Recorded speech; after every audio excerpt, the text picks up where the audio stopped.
Hey everyone, so got a couple updates. Well, I've got a big update on vet visits.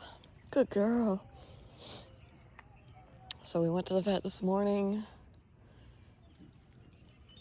and they tried to take some x-rays on her, but she was just so uncomfortable.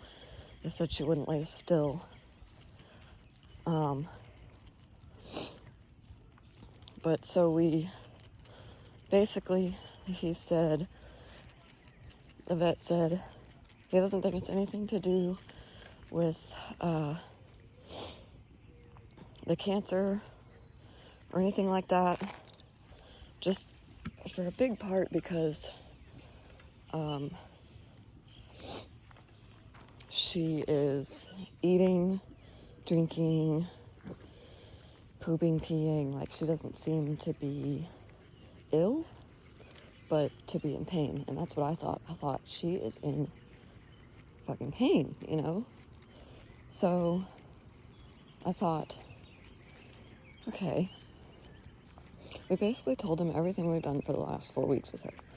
You know, we've taken her to Port Farm Park a couple times, which they have this, it's like it used to be an amphitheater there. And I think I showed you guys before, but there's an amphitheater there, and leading down to the amphitheater are 150 wooden steps. Well, the first time we went down those steps, she seemed to, like, almost hurt herself a little bit. I don't know. Like, she seemed to wince a bit and then was having a harder time going down them. So we carried her down the rest of the way. But she also is very, like, she's a very independent dog. She doesn't want to be carried. She doesn't like to be carried. So going back up, she was very adamant to go on her own. Of course, I made Drew carry her a lot of the way back up. So I didn't think anything of it. So again, we went to Port Farm Park. It's okay, they're just paper bags, girl. It's okay. They're just paper bags. Anyway, so we went again, like, the next week. It's been like 4 weeks since her surgery, maybe even 5. But we went to Port Farm Park again, and I had Drew carry her down the steps most of the way, and then carry her up most of the way. Well, at that point, I think she had already injured herself, and just going up and down the steps at the front, on the front porch, and at home, just kind of kept aggravating it until she got to the point where she is no longer able to, like, do steps on her own or even barely move at all. So hang on, let the bike go by. Hang on. Hello. So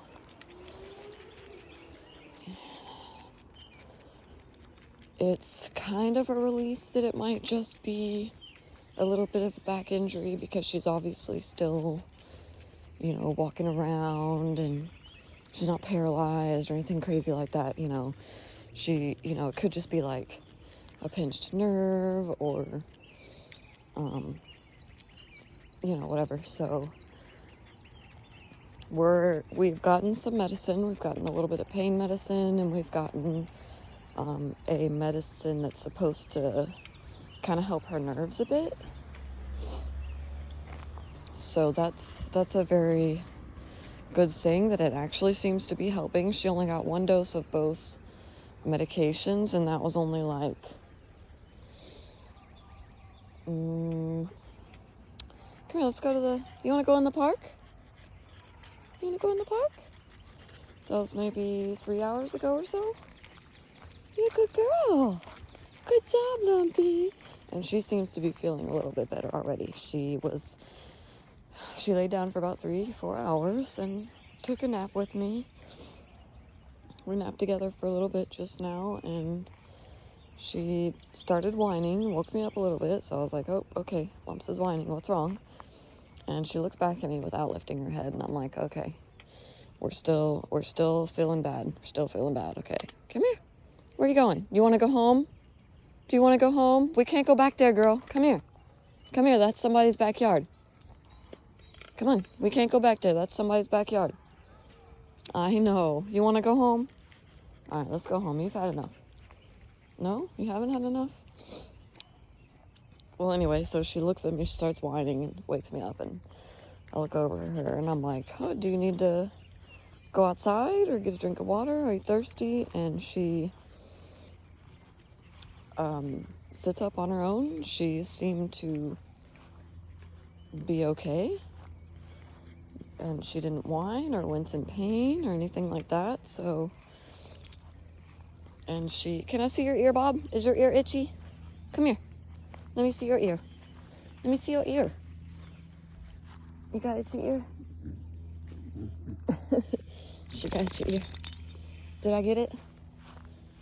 Did I get the itch? No. I didn't get the itch.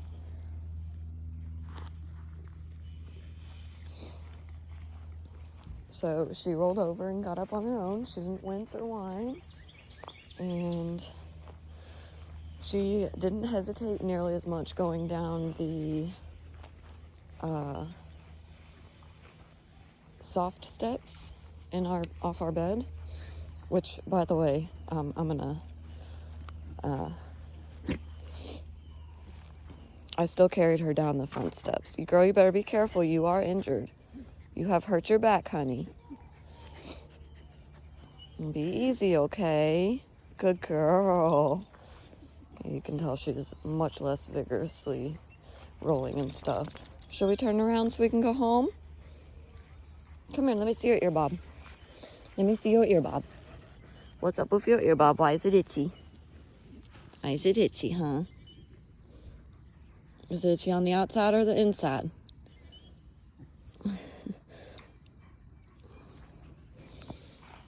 Did I get it that time? No. Okay. Anyway, so she went down the soft steps in our room, and I had to carry her down the steps off the house. Of course, those are a lot more like. Basically, her front legs and back legs are so far apart that when she takes steps, she has to bend her body in a certain way, and it's hard hitting. Like when she puts her front legs down on a step, she has to curl her body up and get her back legs down on that step before she can get to the next one. So the fact that she did, over 300 of them, well, she didn't do all of them, of course, at the park because I had her carried a lot of the time, but she did enough of them to injure herself. So the steps out front are a lot harder hitting. They're wood. They're not very wide. And it just hurts her when she goes down them. Last time she went down them on her own, she cried every time she hit down. So come on, let's go around. You can go through here. Here, go through here. Come on. Come on. Good girl. So basically, we got gabapentin, which is pain medicine, and we got a nerve medication that should help her. Let's go around, baby girl. Come here. We need to go around. Thank you. And she already seems a little bit better. But basically, we don't know if this is a permanent injury or if it's like a nerve pinch or a muscle pull or anything like that, because she wouldn't sit still enough for x-rays. So you couldn't really see, much on the x-rays. So if it is permanent, we're going to be living a lot different life than we do normally. We're normally very active. We take her places. We go to parks all the time, and we just take her everywhere. We take her places with us all the time, and we're gonna have to be a lot easier on her now. We're not gonna be able to do as much park walking. We're gonna have to make sure we keep her away from stairs. Drew is actually gonna build this big ramp at the end of our bed. He's gonna do like a platform at the end of the bed, and we're gonna put a pad on it to where she can sleep there because we are taking her crate away to make space for the ramp. So there's going to be a platform at the end of the bed for her to sleep on, and behind that platform will be a long ramp that goes down the whole side of our room so that she can go down off and on the bed by herself without having to worry about steps. And we will also be doing... Come on, you ready to go home and get some dinner? You hungry? Come on, let's go get some din. You hungry? Good girl. He will also be building a small ramp for the front steps. So, I don't know, you guys. For the next 10 days, we have to take it very, very easy. No steps, no running. Look, see, they're just baggies. Good job. Good girl. And basically that's it. So we'll know more after 10 days if she's feeling much better. After those 10 days, hopefully we will know that it's not a permanent injury and she can heal from it. So that's our goal, is to heal. Our goal is to heal and get back to our normal life. Of course, we will never do stairs like that again. Never, ever. Never, ever, ever will we do stairs like that again.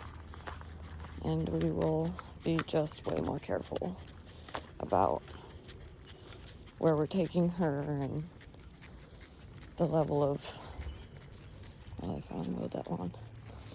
The level of activity that she has. So we're very, very relieved. Honestly, I thought she was dying. My mother-in-law this morning, she said something to me. She said, you know, I haven't heard Lumps bark almost for a whole week. And I said, I know. Which is very... Come on. No, we're not going in there.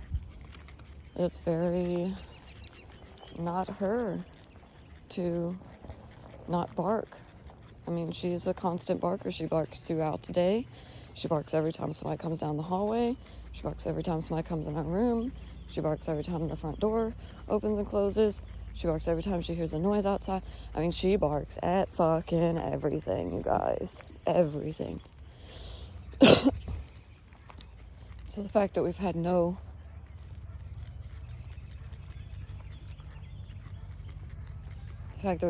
barking for the last week is a big... I mean, I thought she was freaking dying. You guys, I thought she was dying. It only cost about $180, so that's a good thing. We didn't break our bank or anything like that. We don't need surgery again that we know of yet. If it does end up being a permanent injury, we may need surgery. I don't know.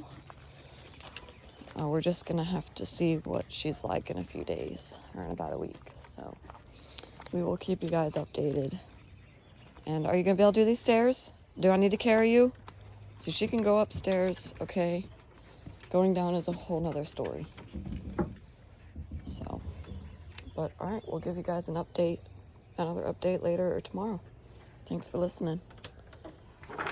Hey, Milo.